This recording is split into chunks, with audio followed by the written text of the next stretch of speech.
बिस्मिल्लाहिर्रहमानिर्रहीम। अस्सलाम वालेकुम डियर व्यूवर्स। आज हम चैप्टर नंबर 19 का topic association not for profit देखने जा रहे हैं। जैसे नाम से ही जाहिर है, एसोसिएशन नॉट फॉर प्रॉफिट का मतलब है वो ऑर्गेनाइजेशन जिनका मोटिव प्रॉफिट कमाना नहीं होता। इनको हम नॉन बिजनेस इंटिटीज़ भी कहते हैं। बिजनेस इंटिटीज़ वो होती हैं जिनका मोटिव प्रॉफिट कमाना होता है, और नॉन बिजनेस इंटिटीज़ वो हैं जिनका मोटिव प्रॉफिट कमाना नहीं है। तो फिर ये करती क्या है? ये वेलफेयर ऑफ सोसाइटी के लिए काम करती हैं, सोशल वेलफेयर के लिए काम करते हैं, या फिर प्रमोशन ऑफ सम सेक्टर उसके लिए काम करती हैं, या इसी तरह का कोई भी यूज़फुल ऑब्जेक्ट हो सकता है उसके लिए काम करती हैं। अब ये वजूद में कैसे आती हैं? हम मिसाल लेते हैं कि मिस्टर एक्स वेलफेयर का काम करना चाह रहे थे। फ़र्ज़ कीजिए वो हेल्थ सेक्टर या एजुकेशन सेक्टर को प्रमोट करना चाह रहे थे।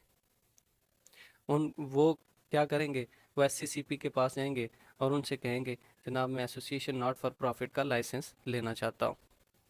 एससीसीपी उनसे कहेगी, हम लाइसेंस तो देंगे लेकिन आपको कुछ कंडीशंस मीट करनी पड़ेंगी, आपको इन कंडीशंस का ख्याल रखना पड़ेगा।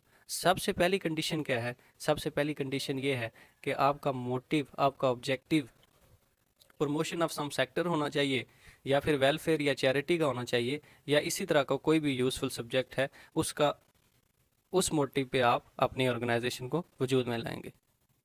ठीक है जी। मिस्टर एक्स कहेंगे, मुझे एजुकेशन की प्रमोशन के लिए काम करना है। एसएससीपी अपनी दूसरी कंडीशन बताएगी कि आप अपने मेंबर्स को डिविडेंड पे नहीं करेंगे। आप अपने मेंबर्स को डिविडेंड पे नहीं करेंगे। नॉन प्रॉफिट ऑर्गेनाइजेशंस अपने मेंबर्स को डिविडेंड पे नहीं करती, मोस्टली सैलरी पे की जाती है। फिर वो कहेंगे कि आपका जो भी प्रॉफिट आएगा, जो भी इनकम आएगी, वो आप अपने ऑब्जेक्ट, जो आपका मोटिव है, जो आपका ऑब्जेक्टिव है, उसको प्रमोट करने के लिए इस्तेमाल करेंगे। सारी की सारी इनकम जो है वो आप उसकी प्रमोशन के लिए इस्तेमाल करेंगे, ना कि अपनी जेबों में डालेंगे, ना अपने मेंबर्स को डिविडेंड पे करेंगे।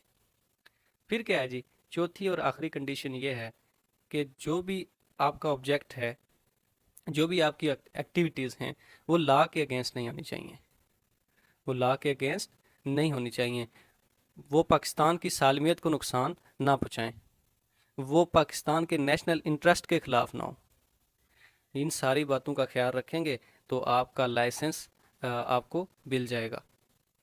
फिर आपने देखा होगा नॉन प्रॉफिट ऑर्गेनाइजेशंस पाकिस्तान में, जिस जिस तरह ईदी फाउंडेशन है, अब कैंसर हॉस्पिटल है, Shaukat Khanum cancer hospital, Shahid Afridi foundation है, छिपा फाउंडेशन है।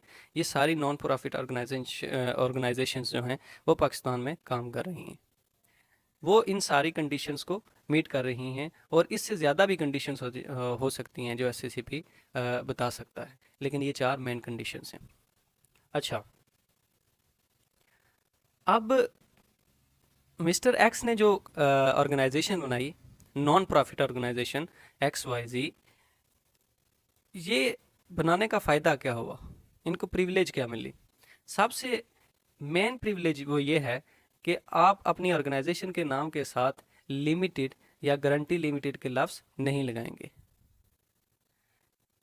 अक्सर औकात आपने देखा होगा कि कंपनीज के साथ या तो प्राइवेट लिमिटेड या पब्लिक है तो लिमिटेड का लफ्ज़ होता है। अब इससे क्या ज़ाहिर होता है कि आपकी एंटिटी जो है, आपकी ऑर्गेनाइजेशन जो है वो प्रॉफिट ऑर्गेनाइजेशन है। प्रॉफिट ऑर्गेनाइजेशन को लोग डोनेशंस नहीं देते। नॉन प्रॉफिट ऑर्गेनाइजेशन जो है वो काम ही डोनेशंस पे करते हैं। तो प्रॉफिट ऑर्गेनाइजेशंस को लोग डोनेशंस नहीं देते। नॉन प्रॉफिट ऑर्गेनाइजेशन इसी वजह से अपने साथ लिमिटेड या गारंटी लिमिटेड का लफ्ज़ नहीं लगाती, हालांकि उनकी लिमिटेड लायबिलिटी कंपनी ही होती है। नॉन प्रॉफिट ऑर्गेनाइजेशन ये लिमिटेड और नॉन लिमिटेड का जब लफ्ज़ नहीं लगाती तो लोग उन पर ट्रस्ट करते हैं, लोग उन पर ट्रस्ट करते हैं।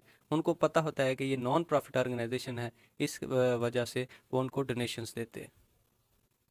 अब जब आपकी ऑर्गेनाइजेशन चलने लगी, कुछ अर्सा गुजरा, पैसा आने लगा, तो अब ये नहीं है कि पैसा आने लगा आप जेब में डालें। जी बिल्कुल नहीं। ना अपने मेंबर्स को डिविडेंड पे करें। जो ही आप इन चार में से कोई कंडीशन मीट नहीं करेंगे, इन चार में से कोई भी कंडीशन आप ब्रेक करेंगे, तो उसका उसके कंसिक्वेंसेस क्या होंगे? उसका रिजल्ट ये निकलेगा कि आपका लाइसेंस रिवोक कर लिया जाएगा, लाइसेंस कैंसिल हो जाएगा।